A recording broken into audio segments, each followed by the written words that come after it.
Meus amados irmãos, eu quero convidá-los a abrir a palavra de Deus no Evangelho segundo Lucas, no capítulo 14. Nós leremos até o verso 14.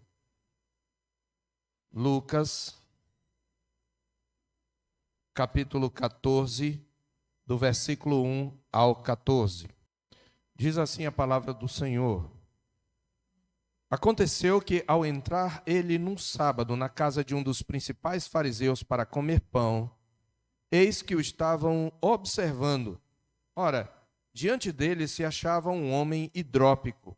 Então, Jesus, dirigindo-se aos intérpretes da lei e aos fariseus, perguntou-lhes: é ou não é lícito curar no sábado? Eles, porém, nada disseram, e tomando-o, o curou e o despediu. A seguir lhes perguntou: qual de vós, se o filho ou o boi cair num poço, não o tirará logo mesmo em dia de sábado? A isto nada puderam responder. Reparando como os convidados escolhiam os primeiros lugares, propôs-lhes uma parábola.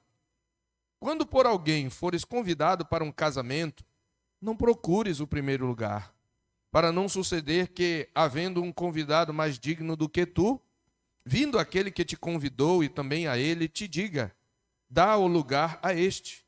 Então irás envergonhado ocupar o último lugar. Pelo contrário, quando fores convidado, vai tomar o último lugar, para que quando vier o que te convidou, te diga: amigo, senta-te mais para cima. Ser-te-á isto uma honra diante de todos os convivas. Pois todo o que se exalta será humilhado, e o que se humilha será exaltado. Disse também ao que o havia convidado: quando deres um jantar ou uma ceia, não convides os teus amigos, nem teus irmãos, nem teus parentes, nem vizinhos ricos, para não suceder que eles, por sua vez, te convidem e sejas recompensado. Antes, ao dares um banquete, convida os pobres, os aleijados, os coxos e os cegos, e serás bem-aventurado, pelo fato de não terem eles com que te recompensar. A tua recompensa, porém, tu a receberás na ressurreição dos justos. Amém. Vamos orar, meus queridos. Senhor nosso Deus e Pai, nós pedimos agora, nesse momento, que tu faças calar os nossos lábios e o nosso coração.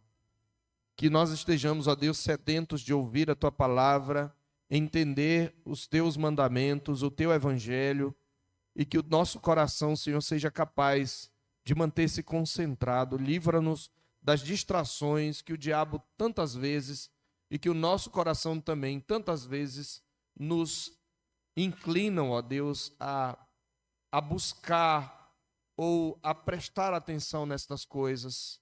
Ajuda-nos, ó Deus, a voltar o nosso coração, a nossa mente totalmente para a tua palavra. Fala conosco nesta noite. Nós te pedimos em nome de Jesus. Amém.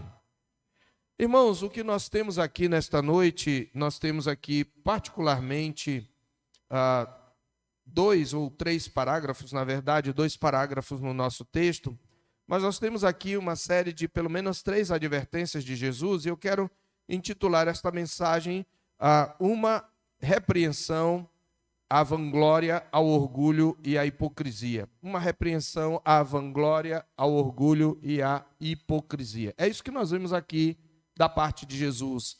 E esta série de exortações de Jesus, ela termina com a parábola da grande ceia, que pela sua envergadura necessita de uma mensagem à parte. Essa mensagem é que vai concluir os ensinos de Jesus acerca dessas coisas. Na verdade, tudo aquilo que Jesus vai falar vai culminar na parábola da grande ceia, que nos mostra o banquete messiânico e quem estará disposto, porque aqueles que buscam a glória dos homens, aqueles que são movidos pelo seu orgulho, aqueles que são movidos pela hipocrisia, eles tendem a rejeitar o evangelho de Jesus, porque esse evangelho é simples, porque a vida que se requer nesse evangelho é uma vida simples, é uma vida humilde, e por isso eles ficarão de fora desse banquete messiânico. Mas nós trataremos desse banquete messiânico quando falarmos sobre a parábola da grande ceia, se o Senhor Deus permitir, no próximo domingo. No entanto, eu gostaria de tratar do que seria o prelúdio para essa parábola aqui, que é a principal lição para nós dessa passagem do capítulo 14.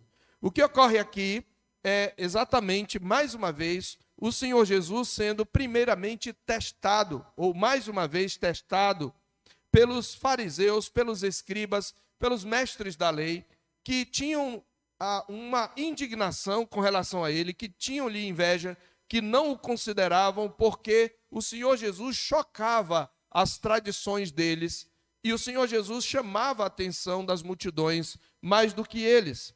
Devemos lembrar que esse episódio ele ocorre depois de uma série de advertências do Senhor Jesus com relação ao reino de Deus e a necessidade de nós procurarmos a porta estreita. Nós vimos que Jesus havia acabado de ensinar que a porta para o reino de Deus é estreita e muitos que pareciam pertencer a ela ficarão de fora. E nós vimos que uma das razões por que ficariam de fora é porque essa porta estreita envolve passar por ela, envolve renúncia, envolve arrependimento, não cabem os nossos ídolos, não cabe o nosso ego, não cabem os nossos interesses. Vimos ainda que essa porta também é estreita porque ela não chama a atenção, ela não é muito popular. O evangelho, o genuíno evangelho, não os falsos evangelhos, mas o genuíno evangelho não é muito popular, porque ele nos chama à renúncia, à humildade, e a maioria das pessoas, a tendência do nosso coração é buscar aquilo que traz a glória da parte dos homens. É o que nós chamamos de vanglória, uma glória vã, o desejo de sermos reconhecidos. Então, ainda estamos dentro desse tema. Jesus fala sobre Jerusalém, que haverá de rejeitá-lo, e aí então no capítulo 14 nós temos aqui um acontecimento, um evento que é um jantar, um banquete, que é dado por um fariseu no dia de sábado. Aqui um dado importante, uma curiosidade para nós. Não era proibido, e especialmente nós estamos falando aqui dos mais rígidos seguidores, por assim dizer, da lei, ou pelo menos das tradições, né? Não era ilícito, não era considerado pecado que alguém, no dia de sábado, após o momento de adoração, de estudo das Escrituras, desse um almoço na sua casa e convidasse as pessoas para uma comunhão. Aqui podemos até começar dizendo que neste ponto, e talvez em mais nenhuma outra coisa, esse fariseu é para nós um exemplo daquilo que nós podemos fazer no dia de sábado. É claro que você deveria, estamos falando aqui da aplicação para o domingo, que é o nosso sábado cristão, e você deveria preparar tudo de antemão no dia anterior. Mas é possível que você prepare e no dia do Senhor, após o culto, a escola dominical, você almoce com alguém para ter um momento de comunhão, inclusive para conversar sobre coisas espirituais. Por exemplo, para conversar sobre aquilo que aprenderam pela manhã no culto ou na escola dominical. Joseph Piper, no seu livro O Dia do Senhor, ele dá esse conselho, ele dá esta dica. Você pode convidar alguém, preparando tudo de antemão no dia anterior, para você não ficar para lá e para cá como Marta, para que seja só coisa assim para você esquentar ou colocar no forno. E você pode chamar alguém e você pode conversar com essa pessoa sobre as questões espirituais. Você está vivenciando o dia do Senhor como um dia de comunhão. Então nós vemos aqui esse costume que é para nós, deve ser para nós um exemplo de como você pode utilizar o dia do Senhor para ter um momento de comunhão. E diz aqui que aconteceu que ao entrar ele num sábado na casa de um dos principais fariseus para comer pão, eis que o estavam observando. Eu queria então trazer aqui ainda uma observação à guisa de contextualização. Você percebe que mais uma vez Jesus está comendo com fariseus. Isto deve nos levar a lembrar daquilo que nós já temos visto ao longo do Evangelho.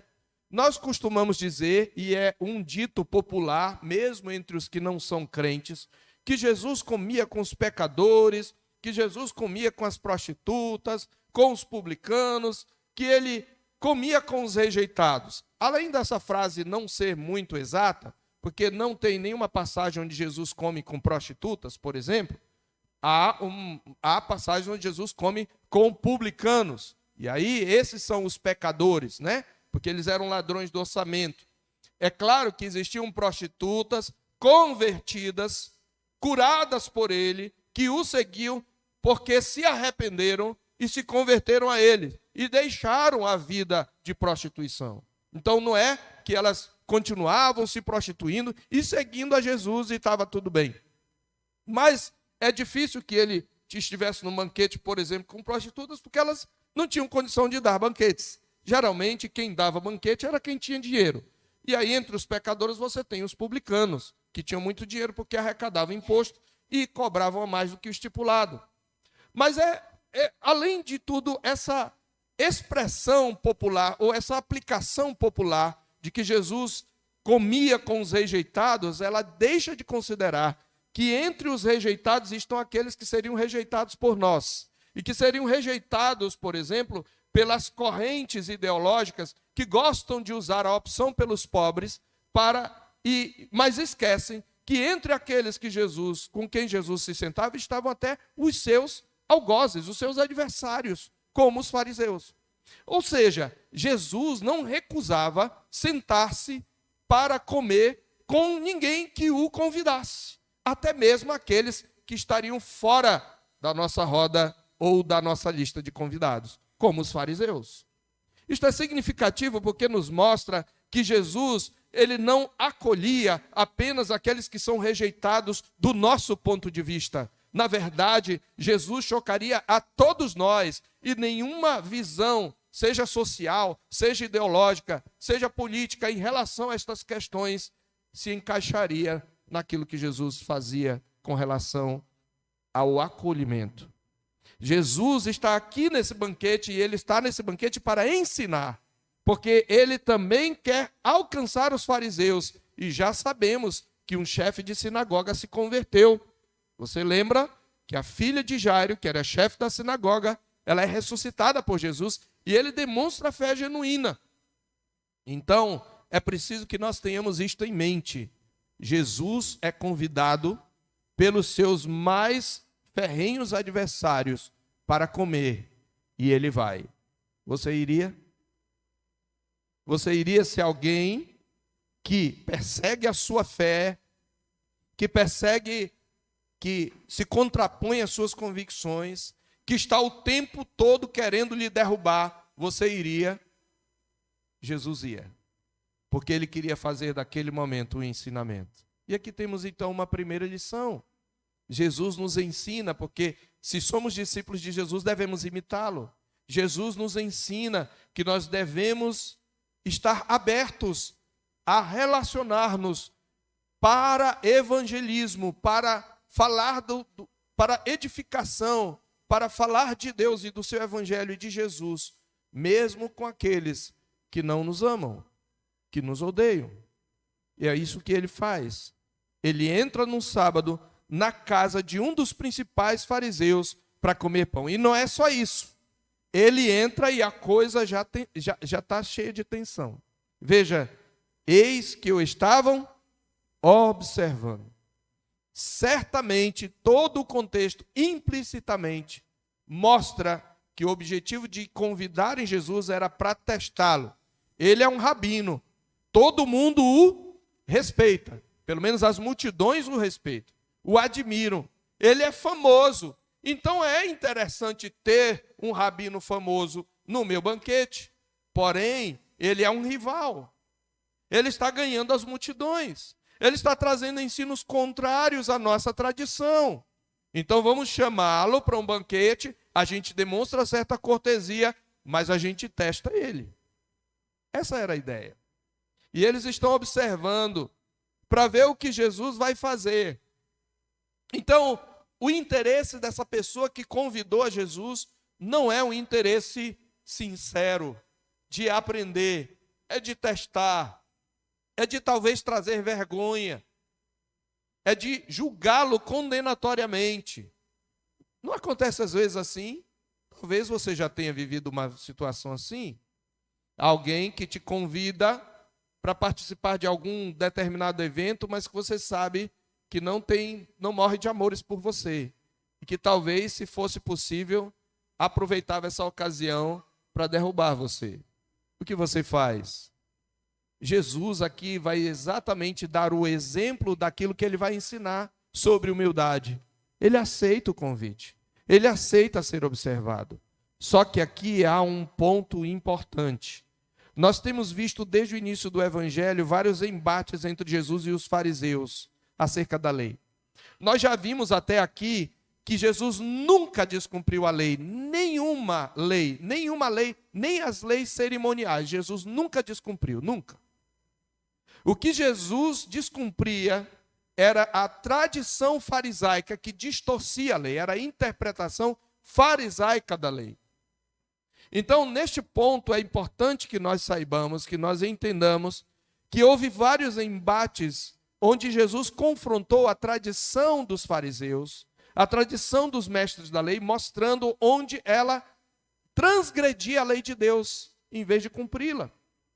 Só que, durante todos os embates, nos primeiros embates, os fariseus começaram questionando a Jesus. Na verdade, primeiro eles começaram a murmurar, na verdade, arrazoar no seu coração. Jesus, percebendo o arrazoado do seu coração, os contra-argumentava com eles e os repreendia. Depois eles discutiram com os discípulos de Jesus, porque não tinham coragem de falar diretamente com Jesus. E Jesus então responde. Lembra aquele episódio quando os discípulos passavam pelas searas debulhando as espigas e comendo debulhando com as mãos e comendo as espigas? Mais tarde, essa hostilidade cresce e eles passam a confrontar o próprio Jesus, fazendo perguntas como as que eles fizeram logo no início do Evangelho. Por que jejuam os discípulos de João e os discípulos dos fariseus e o Senhor não jejua? Porque no capítulo 5, versículo 33 em diante. Mas agora, no capítulo 14, nós estamos no que seria possivelmente o último embate entre Jesus e os fariseus. E nesse embate, quem toma a iniciativa é Jesus. Os fariseus já estão esperando para pegá-lo em alguma falta. Jesus se adianta e Jesus os questiona. E o que Jesus usa, que nós temos na primeira cena, é a cura de um hidrópico. Jesus cura um hidrópico. E aqui o debate é o que é lícito fazer aos sábados. É um debate sobre a aplicação do quarto mandamento, que fala: lembra-te do dia de sábado para o santificar. 6 dias trabalharás e farás toda a tua obra, mas o 7º é o sábado do Senhor teu Deus. Nele não farás nenhuma obra servil, nem tu, nem teu filho, nem tua filha, nem teu escravo, nem tua escrava, nem teu boi, nem teu jumento. Nesse dia você vai descansar. Era dia de descanso, de devoção. E é muito provável, queridos, que esse hidrópico que chega aqui nessa cena tenha sido plantado pelos fariseus, tenha sido chamado pelos fariseus. Era comum, já vimos isto em outra ocasião, que nos banquetes as pessoas ficassem num determinado círculo, que pessoas que não participavam ativamente do banquete podiam assistir o banquete. Era interessante para quem dava o banquete que as pessoas soubessem quem estava naquela festa, como a comida era farta, como os divãs onde eles se deitavam eram elegantes, porque os mais simples, não necessariamente pobres, mas simples, eles colocavam um tapete, eles se deitavam ao chão mesmo, sobre tapetes, e comiam então com a mão. Mas os mais abastados, eles tinham divãs, nós vamos falar um pouco ainda sobre isto, e tinha uma mesa que era baixa, porque a mesa daquela época não era a nossa mesa, né, que a gente senta e a mesa é alta. É uma mesa baixa e as pessoas comiam deitadas ao seu lado esquerdo, pegando o alimento com a mão direita. Então, o Senhor Jesus, possivelmente as pessoas, além dos convidados, havia pessoas ali ao redor que ficavam assistindo tudo aquilo e talvez imaginando como seria legal se elas estivessem ali e querendo ver as fofocas, né? Quem estava bem vestido e coisas dessas coisas que a gente não tem aqui, né? Nos casamentos, ninguém faz isso, né? Mas naquela época eles faziam, né? Então este é o ponto. Então, o sábado é importante o que acontece aqui, porque o sábado era o dia da vivência mais radical da lei. Era o dia da vivência mais radical da lei. E aí, essa presença desse hidrópico diz aqui que, ora, diante dele se achava um homem hidrópico. O que é um homem hidrópico, né?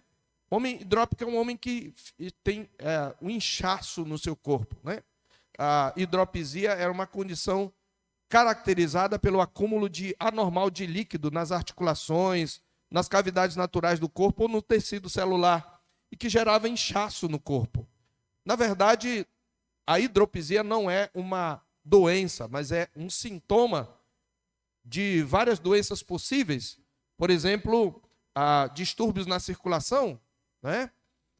Distúrbios renais levam a pessoa a ficar inchada, insuficiência cardíaca, a nossa famosa barriga d'água, alguma coisa desse tipo. A questão é que esse homem estava inchado, possivelmente bem inchado, né, no seu corpo, por alguma doença que ele tinha. E ele estava diante do Senhor. E é preciso que nós lembremos aqui ainda, antes de tratar do que Jesus fala aqui, que o Evangelho de Lucas registra, se não estou enganado, 5 curas nos sábados. Jesus fez 5 curas. E note que os fariseus não perguntam a Jesus, eles observam. É possível que eles tenham chamado aquele homem para estar ali. Mas o nosso Senhor os questiona. E o Senhor faz 2 perguntas para trazer a nossa primeira lição, onde ele faz uma repreensão à hipocrisia. Ele diz assim, ele pergunta, veja verso 3, Jesus toma a ofensiva. Então Jesus, dirigindo-se aos intérpretes da lei, aos fariseus, perguntou-lhes, é ou não é lícito curar no sábado? Eles não respondem. Se eles dizem que poderiam ser acusados de frouxidão com relação à lei. Mas se eles dizem que não é, o Senhor Jesus já havia argumentado com eles. Por favor, você pode abrir aí mesmo em Lucas, quando a cura de uma mulher. Nós temos a cura de uma mulher enferma no capítulo 13, verso 10. Ensinava Jesus no sábado numa das sinagogas. E veio ali uma mulher que era possessa de espírito de enfermidade. Jesus a chama, ela andava encurvada por causa desse espírito de enfermidade. Impõe sobre ela as mãos, diz, tu estás livre da tua enfermidade. E ela se endireitou e dava glória a Deus. E o Senhor, então, já havia feito uma aplicação. E eles não sabem, eles, na verdade, não querem responder, porque eles já sabem que Jesus é um mestre excelente, incomparável. E Jesus vai pegá-los na sua pergunta, na sua resposta. Então, eles não respondem. E aí, Jesus, então, diz a Bíblia, toma esse homem, e o curou e o despediu. E esse homem foi embora. Ele desinchou de uma hora para outra e ele foi embora. E aí Jesus faz uma segunda pergunta. A primeira pergunta, portanto, é uma pergunta teológica, cujo objetivo é confrontar a tradição farisaica com o espírito da lei. A questão toda, meus irmãos, é lícito aos sábados fazer o bem? É lícito aos sábados tirar a vida ou salvar a vida? Jesus já tinha feito essa pergunta teológica no capítulo 6. Eu peço que você abra lá. Essa é já a segunda cura que ocorre no sábado, do homem da mão ressequida. Os escribas estavam ali observando o verso 7, procurando ver se ele faria uma cura no sábado a fim de achar de que o acusar. É esta mesma intenção que nós temos no nosso texto. Só que ali Lucas foi mais curto, porque ele já tinha falado de outras ocasiões. E diz que ele, conhecendo o pensamento, ele fala, é lícito no sábado fazer o bem ou o mal, salvar a vida ou deixá-la perecer? E aqui Jesus confronta a tradição dos fariseus com outro mandamento, o 6º mandamento, que diz, não matarás. E sabemos que o 6º mandamento, se o Senhor Deus permitir, chegaremos a esse mandamento quando estivermos em Êxodo 20, nós estamos expondo o Êxodo pela manhã. Se você quiser vir estar conosco no culto matutino, estamos já em Êxodo 18. E daqui a pouco chegaremos, com a graça de Deus, no 20, e nós trataremos dos 10 mandamentos. Mas o mandamento não matarás, ele não está apenas proibindo de tirar a vida de alguém. Ele também é uma ordem para que eu salve, para que eu preserve, para que eu ajude alguém, para que essa pessoa não morra. Preservar a vida também é uma forma de cumprir o 6º mandamento. E eles tinham nas suas 39 regras sobre o sábado, que uma das coisas que não podia fazer era curar. Mas Jesus está dizendo, é lícito aos sábados cumprir o mandamento ou não? É lícito aos sábados fazer o bem ou o mal? Salvar a vida ou deixá-la perecer? Jesus já havia feito essa pergunta teológica, agora ele faz de maneira mais resumida. É lícito ou não curar no sábado? E é por isso que eles não respondem. Porque curar é fazer o bem. Curar é salvar uma vida, ao invés de deixá-la perecer, de deixá-la sofrer. Exercer atos de misericórdia é lícito no dia do Senhor. Por isso Jesus faz esta pergunta, que é uma pergunta teológica. Então, eles não conseguem. E qual é a lição que Jesus está ensinando aqui?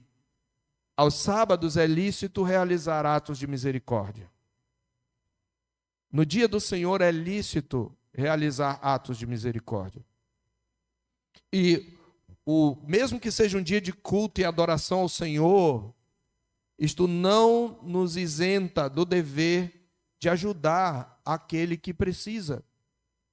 Na verdade, nós estamos honrando o dia do Senhor quando nós ajudamos alguém que está precisando, alguém que está numa situação de necessidade, alguém que está com um problema de saúde. Jesus está dizendo, é lícito aos sábados realizar atos de misericórdia, porque a lei, a pura letra da lei, não se sobrepõe à misericórdia. Mas ele faz uma segunda pergunta. Depois que ele toma o cura e o despede, ele faz uma segunda pergunta. A primeira é teológica, com o objetivo de confrontar a tradição farisaica, mostrando que ela é contrária ao espírito da lei. Mas a segunda tem o objetivo de mostrar a hipocrisia dos fariseus.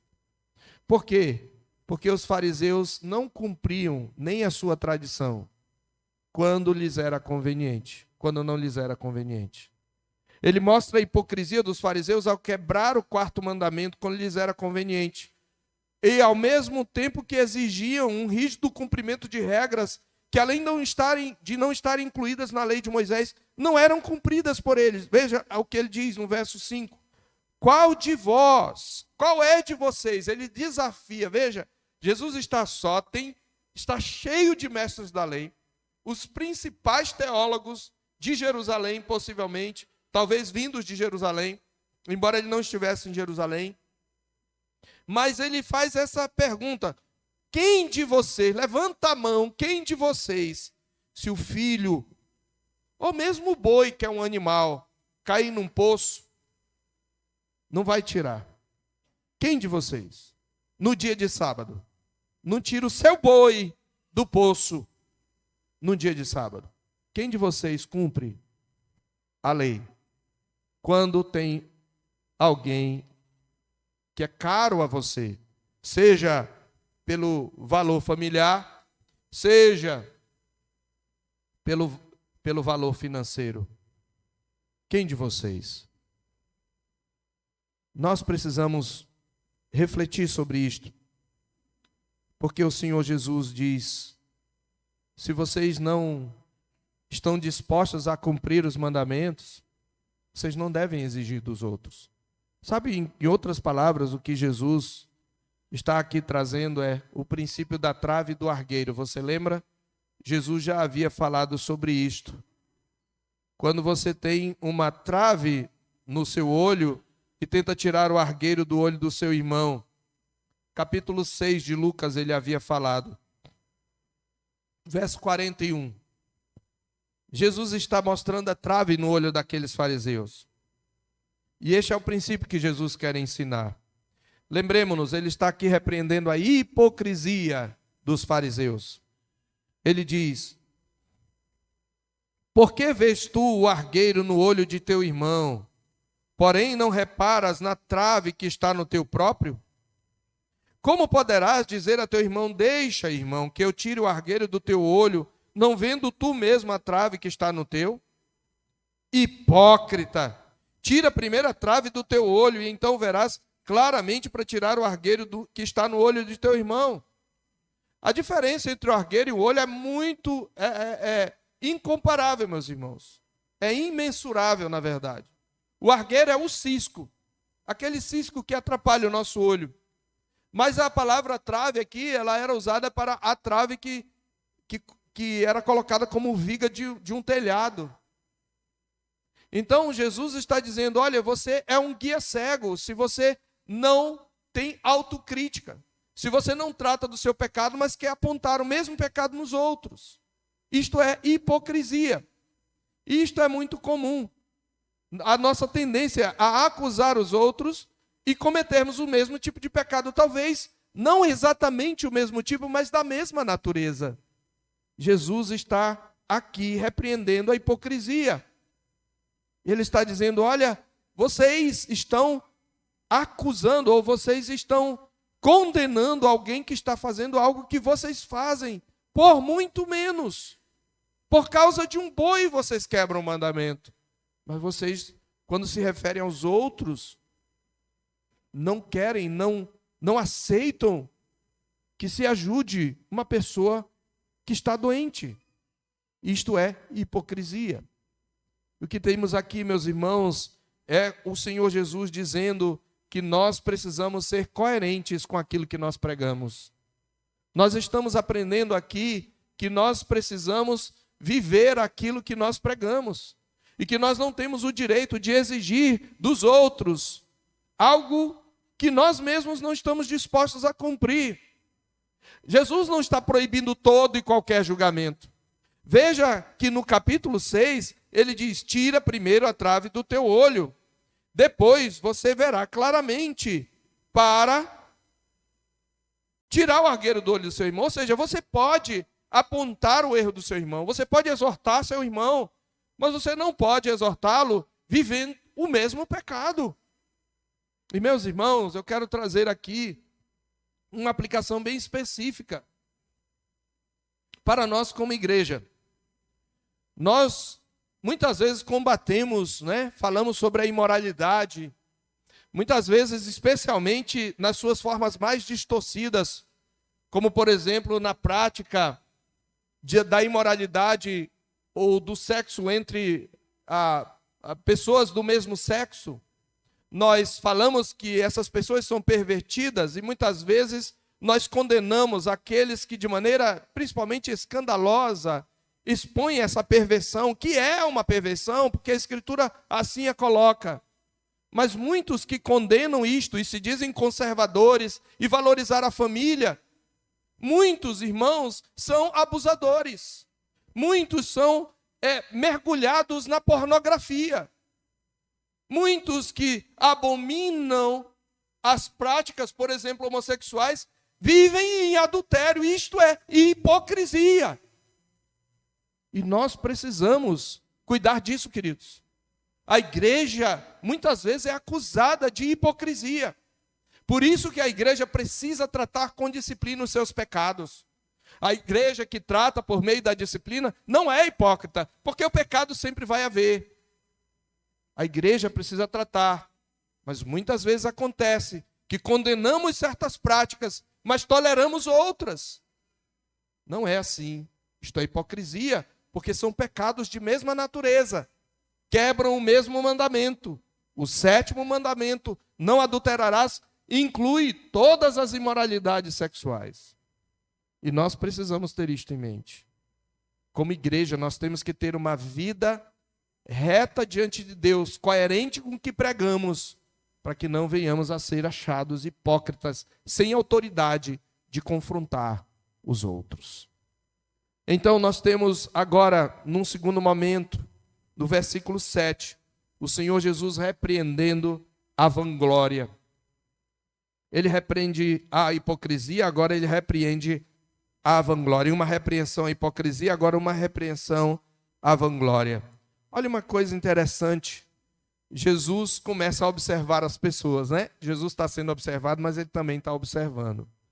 E uma coisa que ele repara é que os convidados que vão chegando, eles vão logo escolhendo os primeiros lugares. Na verdade, ele conta uma parábola para trazer uma repreensão aos convidados. As suas próximas repreensões serão uma aos convidados e outra ao anfitrião, ao que convidou, ao hospedeiro. Observe que os convidados estão começando a tomar seus lugares na mesa. É preciso que nós saibamos que na sala onde se celebrava uma ceia, um banquete festivo, normalmente nas famílias mais abastadas, que parece ser o caso aqui, havia divãs para 3. Eles eram divãs para 3 pessoas. E se dispunham cada um na forma de U ao redor de uma mesa baixa, né? Sem fechar todo o círculo. E a posição central, que é na base da curva do U, na mesa 1, ela era considerada o lugar de mais honra, da honra mais elevada em cada divã. À esquerda da pessoa de posição mais elevada se reclinava a segunda em honra. E à direita da terceira ocupava seu lugar e assim por diante. Então você tem a primeira no centro, a segunda à direita, a terceira à esquerda e assim por diante. O que é que Jesus está notando? Jesus nota uma certa disputa. Quem chega começa a se acotovelar, como quem sai para lá, que esse lugar é meu. Normalmente o lugar de honra ficava mais próximo do anfitrião. Geralmente era assim que acontecia. Lembra que Tiago e João realizam um pedido a Jesus: Senhor, queremos que no teu reino tu nos concedas que nos assentemos um à tua direita e outro à tua esquerda, lugar de honra. Então é isso que está acontecendo, meus irmãos. Jesus nota essa disputa inconveniente pelos lugares de mais honra, ao ponto de que eles estavam violando a etiqueta que era correspondente à mesa. Por quê? Porque a pessoa encarregada, sob as ordens do anfitrião, certamente ela já havia reservado os assentos de mais honra. Isso é evidente à luz do verso 9, quando Jesus conta a parábola: quando fores por alguém convidado para um casamento, não procures o primeiro lugar, para não suceder que, havendo um convidado mais digno do que tu, vindo aquele que te convidou e também a ele, e te diga, dá o lugar a este, então irás envergonhado para ocupar o lugar. Naquela cultura e naquela época não tinha o nome, a etiqueta reservado, mas certamente já havia uma reserva de assento, que era uma convenção. Mas para a mente e o coração de Jesus, é claramente o que estava acontecendo não era simplesmente a violação da etiqueta devida à mesa. Gente procurando um lugar que não lhes fora necessariamente reservado, ou sem saber se aquele lhes fora reservado. Mas era uma manifestação de falta de humildade. Como se vê no versículo 11, o Senhor Jesus diz: pois todo que se exalta será humilhado, e o que se humilha será exaltado. É o desejo de aparecer, é o desejo de ser melhor, é o desejo de ser o destaque da festa. Isso não tem aqui na nossa cultura, né? Ninguém vai para uma festa dizendo, eu vou vestir o vestido, eu vou ser o destaque da festa, não é? É isso que estava acontecendo. Jesus então está mostrando que há um sentimento geral de vanglória entre essas pessoas. Ou seja, o banquete não é para a comunhão, o banquete não é para conversar sobre as coisas espirituais, sobre a lei de Deus, sobre a palavra de Deus, para continuar conversando sobre aquilo que se aprendeu na sinagoga, no estudo da lei. O banquete não era para isso, o banquete era para que disputassem quem tinha o melhor lugar, a maior honra, quem falava mais bonito, quem se vestia melhor. Era essa a competição. Eles estavam competindo entre si. Então o Senhor Jesus está mostrando essa a razão porque Jesus conta uma parábola. Ele diz, versos 8 e 9, quando tu fores convidado por alguém E aí ele cita aqui uma festa de núpcias. Jesus está contando uma parábola, mas a indireta é uma direta, né? Jesus poderia dizer, ei, vocês estão tomando... Não, ele está só... Conta uma parábola. Imagine, eles estão se acotovelando e ele começa a contar a parábola. Quando você for convidado para uma festa de núpcias, não se recline em lugar de honra. Não vá precipitadamente buscar honra. Porque pode ser que chegue uma pessoa mais eminente do que você, que foi convidada. E se isso ocorrer, o que convidou você, ele virá e vai dizer, olha, você precisa ceder o lugar para esse homem. Então, envergonhado, você terá que sair e se assentar no lugar inferior. O contexto aqui é o seguinte: o que é que se pode esperar que aconteça numa festa nupcial? Em relação a qual Jesus usa aqui a festa nupcial, porque as regras numa festa nupcial eram mais rigorosas ainda, né? A gente tem hoje, né, no casamento, os assentos reservados, né, para padrinhos, para familiares, etc. Então, era possível que alguém se apressasse a ocupar um lugar que não lhe estava destinado. E aí o anfitrião, vendo o que sucede, vai chegar com o seu convidado de honra e vai dizer ao usurpador, porque ele é um usurpador, ele está usurpando um lugar que não é dele. Olha, ceda este lugar para esse homem. E alguém que, segundo a avaliação do anfitrião, é mais eminente. Qual será o resultado? É que esse presunçoso que procurou destaque, dolorosamente será envergonhado, em primeiro lugar. Segundo, ele tem que desocupar o seu assento e buscar o inferior. Mas por que inferior? De repente ele pode ter um segundo assento de honra. É porque agora todos os lugares estão ocupados. Essa é a questão. Ele não ocupou o lugar dele, que talvez não fosse o inferior, mas ele quis ocupar um lugar de destaque e agora até o lugar dele está ocupado.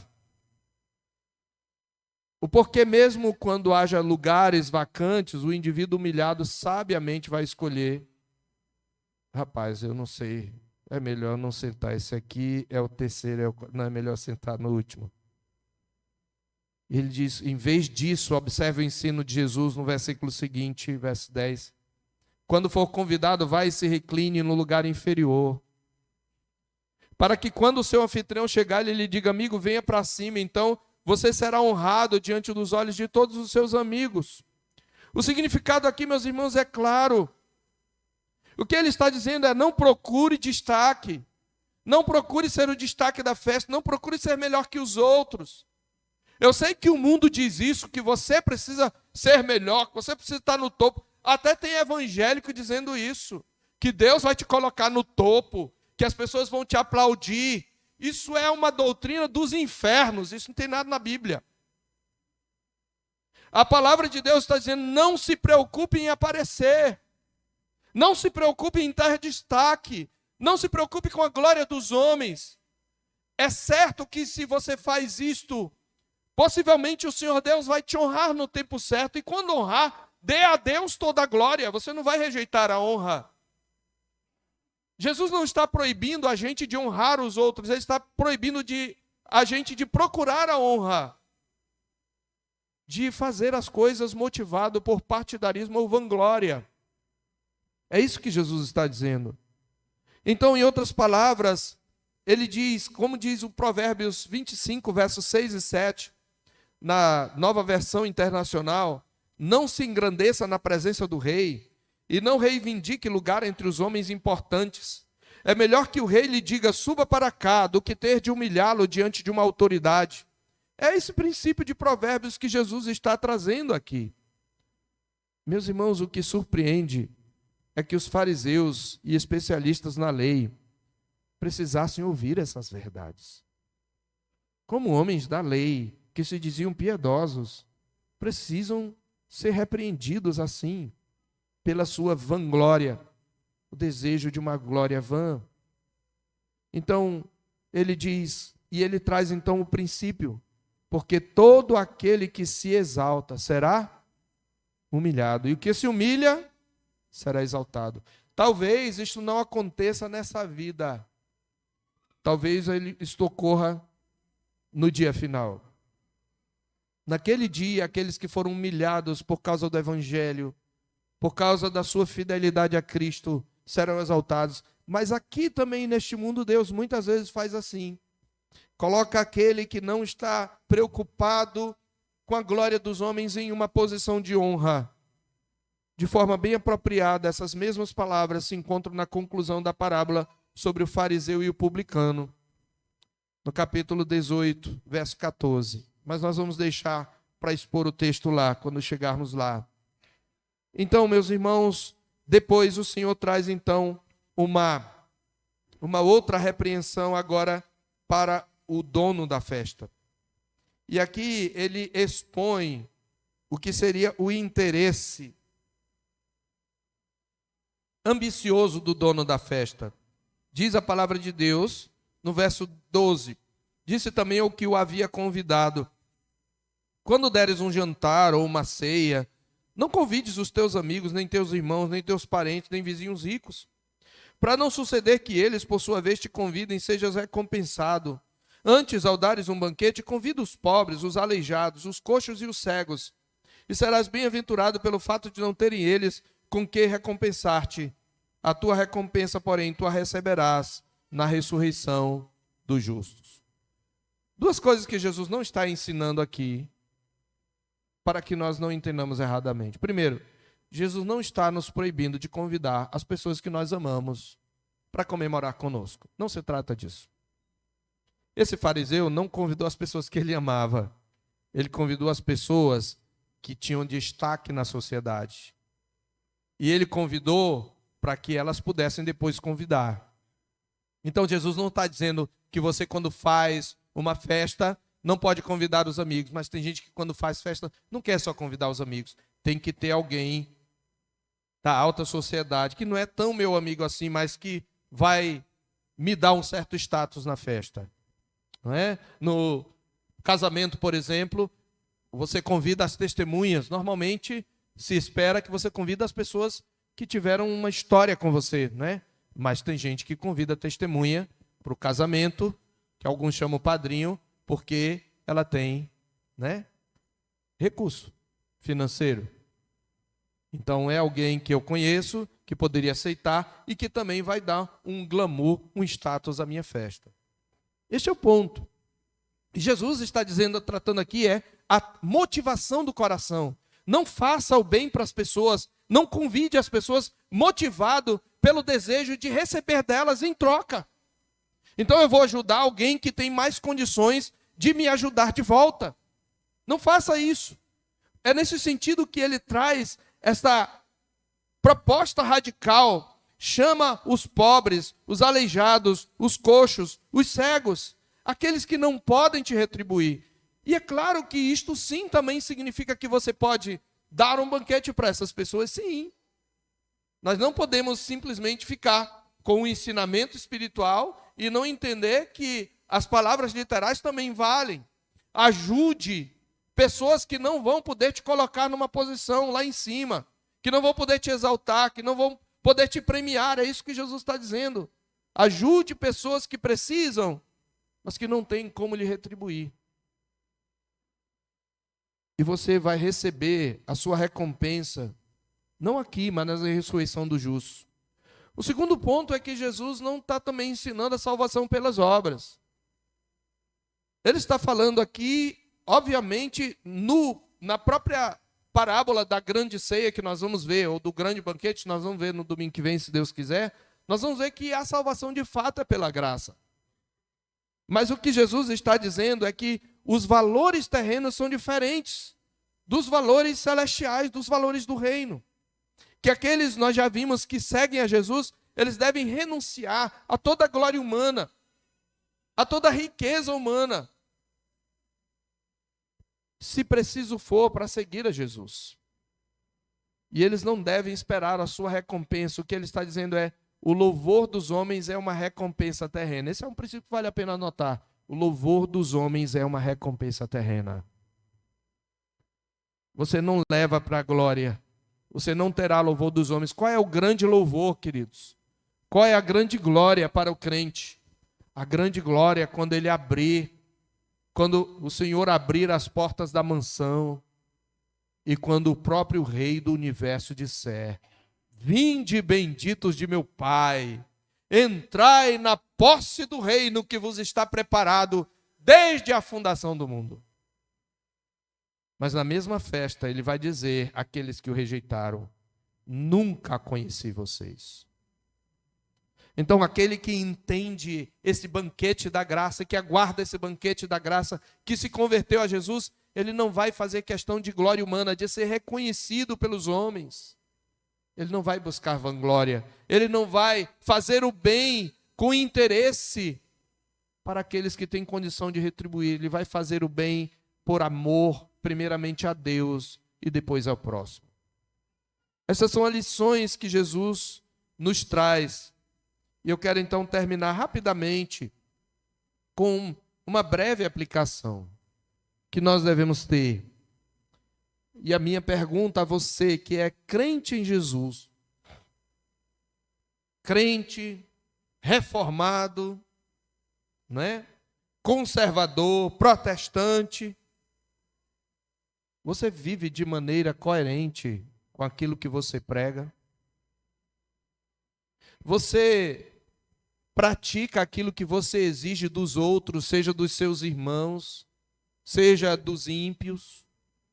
A sua vida reflete o evangelho que você professa, reflete o caráter de Cristo? Você vive exatamente de acordo com as exigências que você faz dos outros? Esta é uma pergunta que devemos fazer. A segunda pergunta que eu quero fazer: você se preocupa em ser destaque?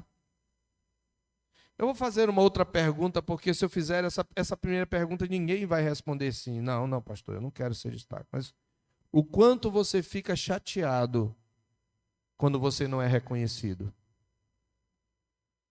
O quanto você fica aborrecido quando você acha que uma honra que era merecida por algo que você fez não lhe é dada?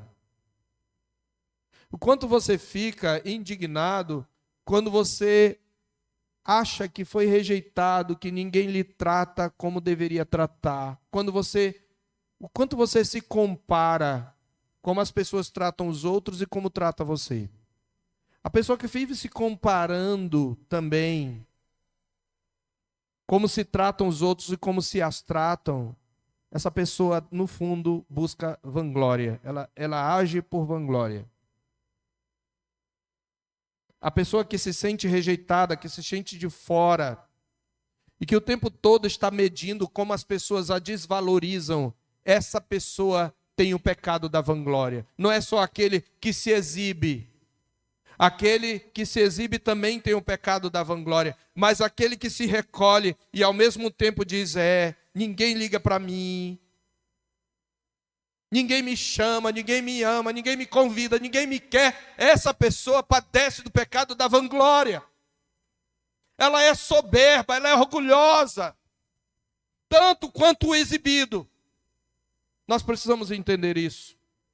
Quando nós vivemos descontentes, sempre comparando como nos tratam, sempre aborrecidos porque não fomos tratados da maneira honrada, isto é vanglória. E é a mesma vanglória que leva a pessoa a disputar a tapa, o lugar de destaque. E nós precisamos pensar nisso. Quanto você se importa em ser reconhecido? O quanto você se aborrece quando acha que a atenção que lhe devia ser dada não lhe é dada? Nós precisamos, queridos, consultar nosso coração. E eu quero terminar com esta palavra que está em Filipenses capítulo 2, porque ela é a grande aplicação daquilo que Jesus ensinou. Ele mesmo é o exemplo. No verso 3 do capítulo 2 de Filipenses, diz qual deve ser a nossa motivação.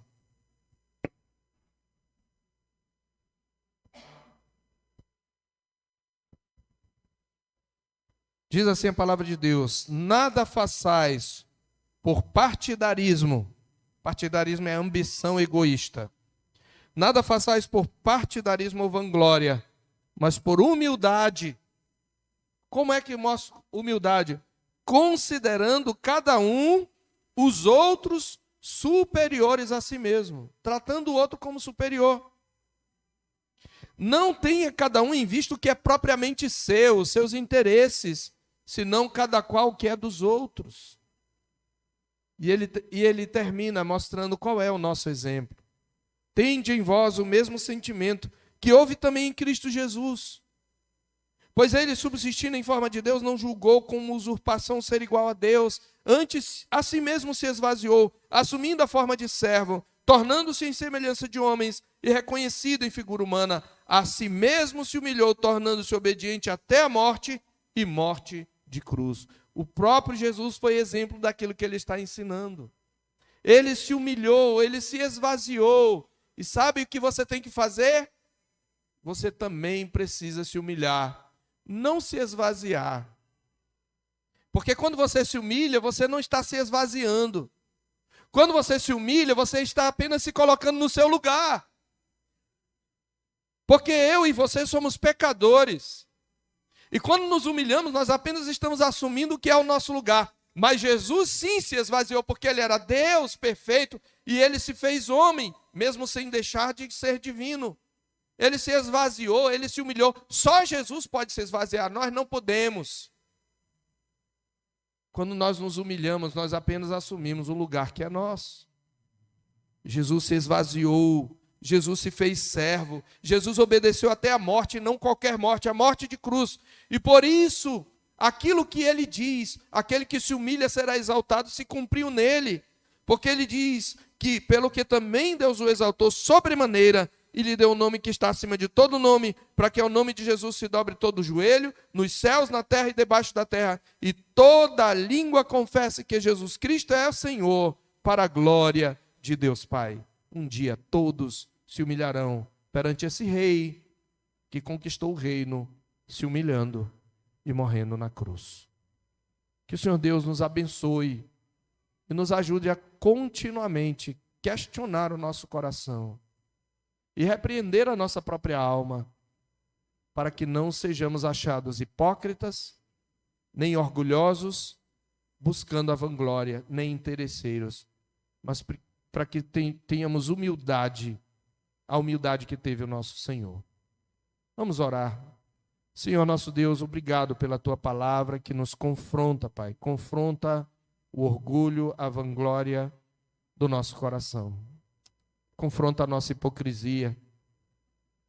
Ajuda-nos, ó Deus, a buscar viver uma vida sincera diante do Senhor, a não nos importar com a glória dos homens, mas buscar a glória do Senhor, entender que é para a glória do Senhor que vivemos. Ajuda-nos, ó Deus, a oferecermos ajuda, apoio, auxílio, não àqueles que podem retribuir para nós, mas fazer este bem sem esperar nada em troca, Senhor.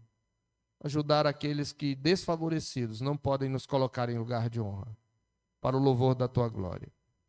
Nós te pedimos isto e agradecemos em nome de Jesus. Amém.